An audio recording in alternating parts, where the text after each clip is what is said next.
What's up, guys, and welcome back to Wake Up Entertainment. So, looking at Macele and the fifth wife, number 5, that is Samke Kwela.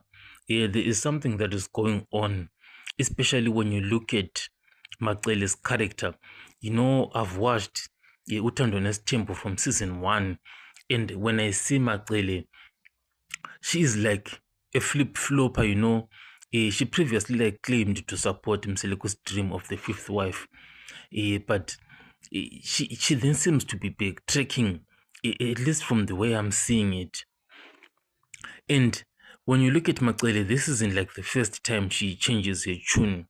She often says one thing, but then goes on to do another thing. The biggest problem with Macele is that she sort of like pretends to be a peacemaker.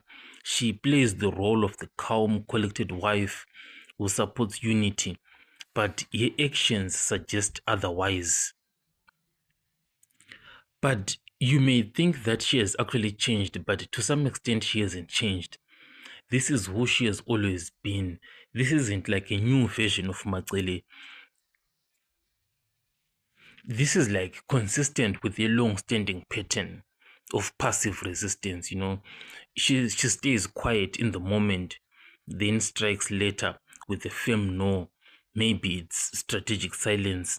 We never know. So Macele often like waits until emotions die down before revealing her real thoughts, which suggests like calculated moves rather than genuine openness.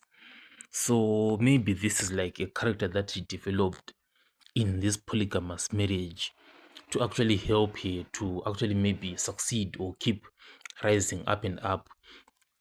So this kinds of like creates confusion, or maybe even instability. You never really know. So she may seem like she is supportive of Samke Kwela, but actually she isn't. When you actually look at her actions, she isn't really supportive of Samke Kwela. At least that's how I see it from my observation. Tell me what you think in the comment section, and I'll catch you guys in the next one.